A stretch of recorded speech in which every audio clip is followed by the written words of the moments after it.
Today, November the 13th, is the last day in Glasgow of the COP26, the United Nations Climate Conference, which has been going on for the past 2 weeks, which again went into overtime. But before I get to the beginning, I'm going to go to the end. The wrap-up statement was by the Executive Secretary of the UN Climate Convention Office, Patricia Espinosa. And she said, similar to what she said at the opening of the conference, that what is at stake here, quote, is the long-term survival of the human race.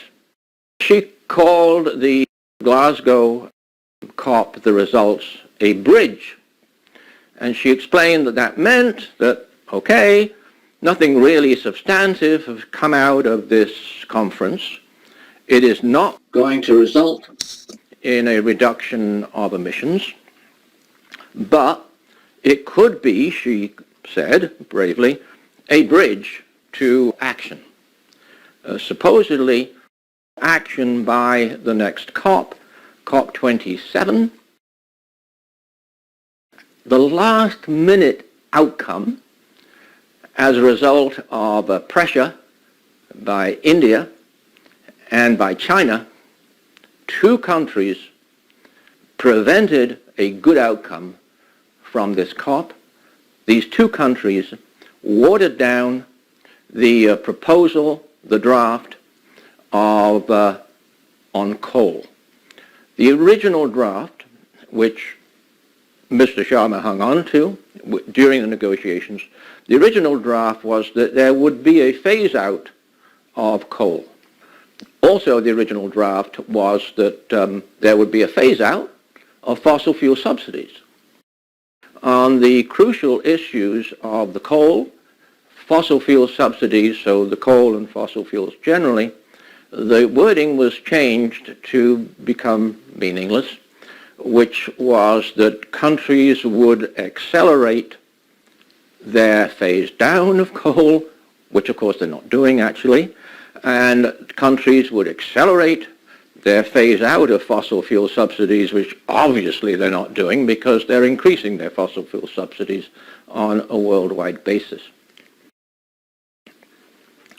So the bridge, the Glasgow Bridge, is at best a bridge to nowhere, and really it's a bridge to oblivion.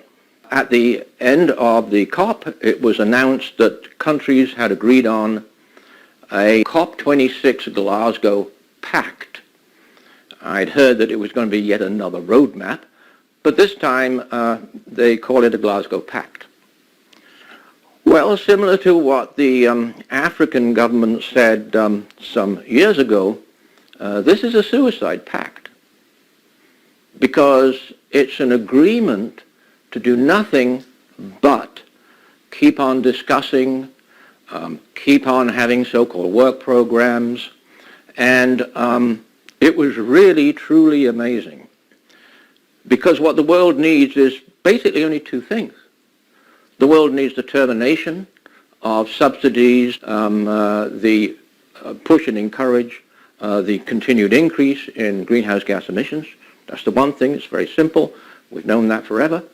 And the other thing, of course, which we've also known forever, is to charge the big polluting industries, the big fossil fuel polluting corporations, to charge them what's called a carbon price, which should be, even according to our present market economics, which should be a fully costed carbon greenhouse gas fossil fuel industry pollution charge. And the charge will have to be pretty large. And that's because, and this is one huge, terrible tragedy of this outcome, because fossil fuel air pollution is leading to the death of over 10 million people a year. The conference outcome fell very short from its start and very short of what is desperately, urgently needed for our planet and for our future. And that is, as Ms. Espinosa indicated, that is the very survival of the human race. There's no question that she's right. The CO2 emissions, the greenhouse gas emissions, will have rebounded right back to where they were before COVID, their 2019 high. In fact, China and India's emissions by the end of this year, by very, very soon, will have exceeded the record peak 2019 CO2 emissions, and that's mainly from the burning of coal. So back to the end and the statement by Patricia Espinosa, who bravely tried to claim, of course, that the COP26 was a success. It could have been a success. It looked like it was going to be a success, but it is a success no more. The phase down thing means that the high coal producing and using countries, particularly China, but also particularly India, it means that they can keep on delaying year after year after year after year. In fact, our Secretary General, Antonio Guterres, who has been great, as was Ban Ki-moon, on the climate change emergency, the dire emergency of global climate change. And in his last speech, the last speech that he made before the decisions were hammered down by the President today, in the last speech, he really did tell the governments off who were still high emitters. And what he said was that promises are all very well, but they are hollow when world governments are subsidizing fossil fuels to the tune of nearly $6 trillion a year. Now, to reinforce how disappointing, and disappointing was a word used by many of the interventions from the floor that President Sharma allowed before he got the gavel going. Many of the interventions were expressing their disappointment. And of course, particularly this was expressed by the watered-down text of coal. The media sort of made a big deal of the fact, but it's true, that this incredibly is the very first time that any COP, that any conference of the Climate Convention has even mentioned fossil fuels or even mentioned coal in its text. So yes, potentially this was a really, really big deal. But it didn't survive the crazy consensus process.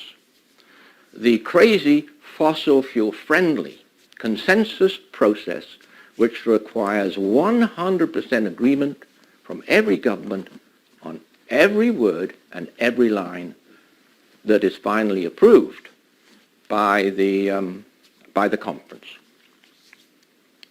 And of course, because of this, the countries who expressed their disappointment, particularly the countries which were already suffering under global climate change, they had to go along with it.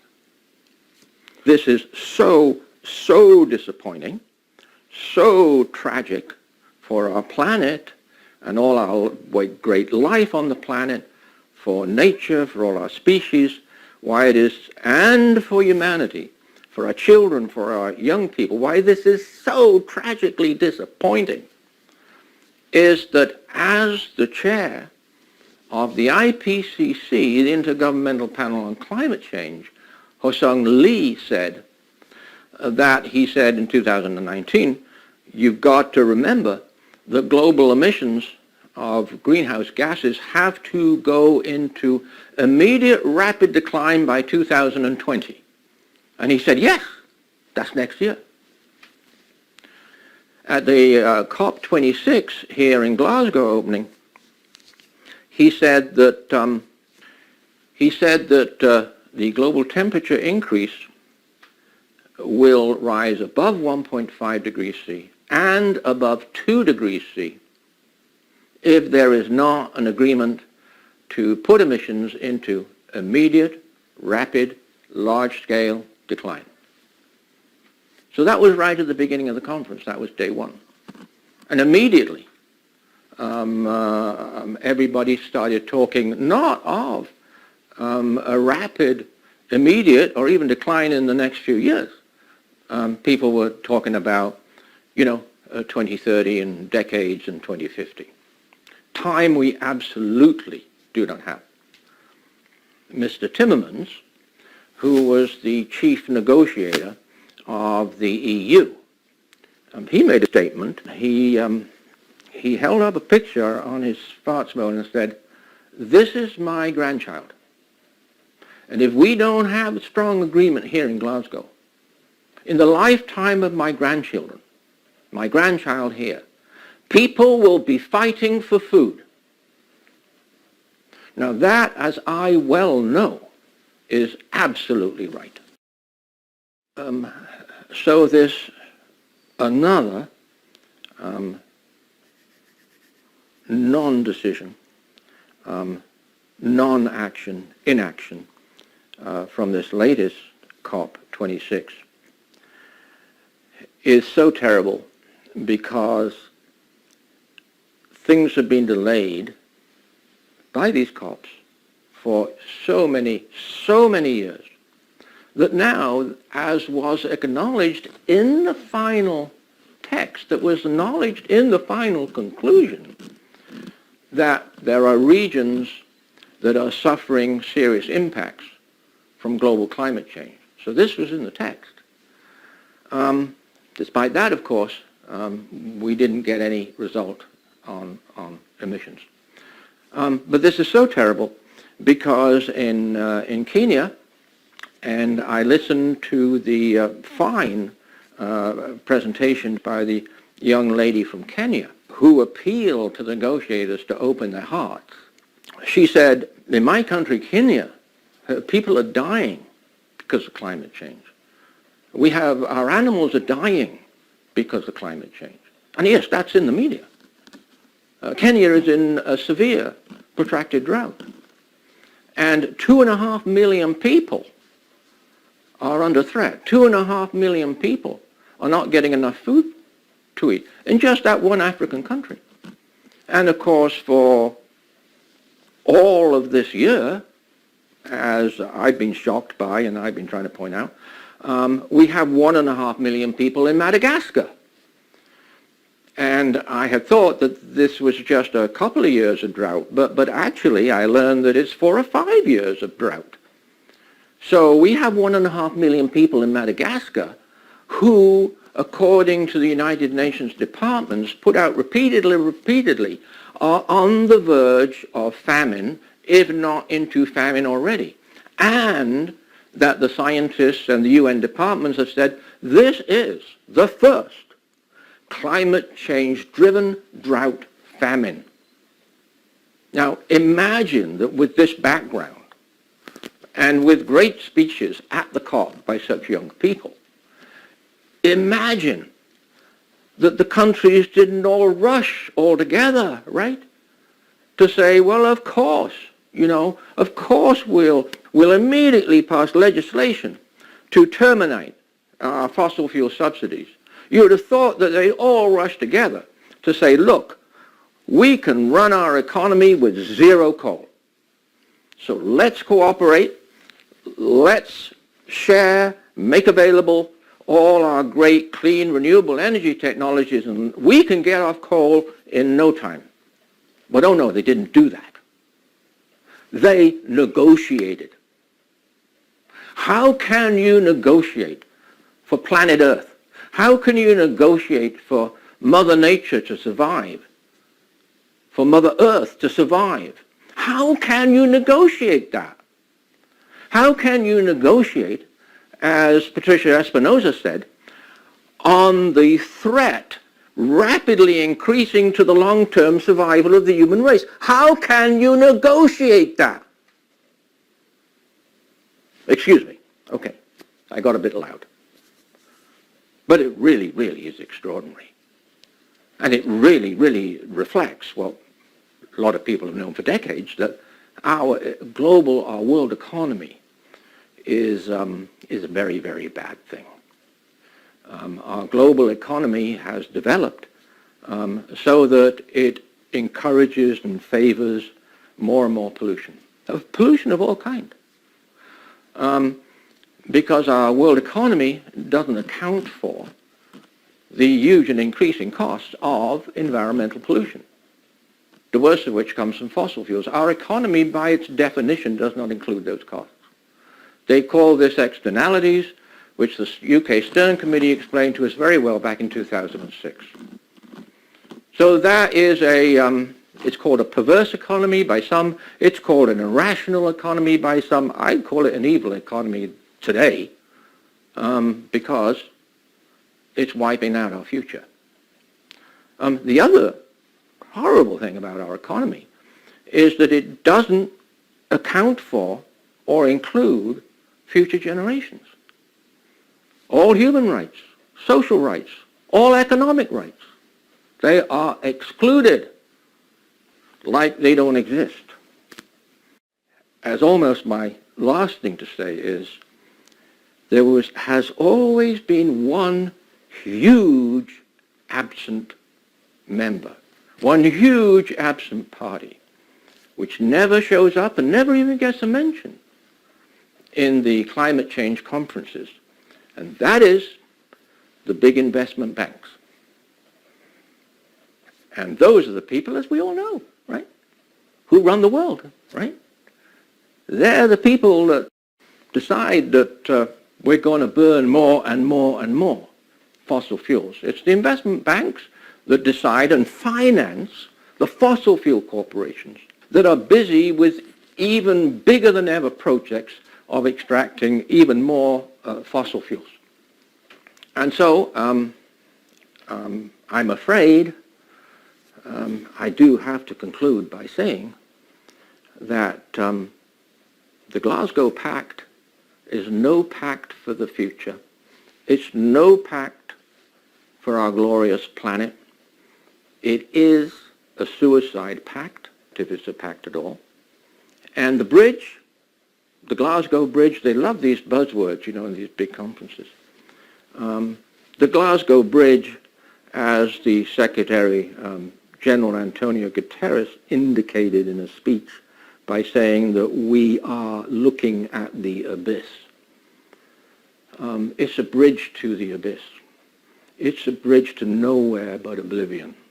As Greta Thunberg said in her great speech, accurate speech, a speech that described everything, which turned out to be the case in this COP, in the Fridays for Future and other young people protest, as she said, it's all greenwash.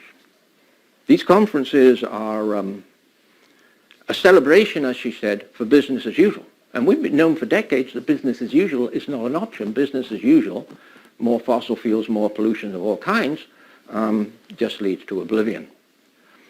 So I'm hoping the young people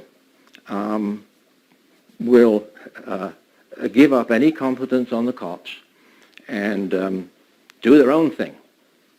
And we're getting more and more of these wonderful young people. So we need more and more and more climate activists, particularly the motivated young people. We need them in millions and millions and millions so that they have the power to force these governments to do what the governments have to do no matter what agreements come out of these COPs. But I'm more than sorry that I have to deliver this message. I'm mortified that I have to give this message about the failure of COP26, which is a failure for humanity, which is a failure particularly for all our children in all the world today and all the young people. Our system, we're failing them. We're abandoning them in a terrible, terrible, terrible way. but I trust that they are not going to give up the fight. And we know at least COP26 has made it very, very clear that we are now literally fighting for our very survival. It came out pretty strongly at this COP, like at no previous COPs, that this is an issue of the survival of all of us. And we'll keep going at this. Bye for now.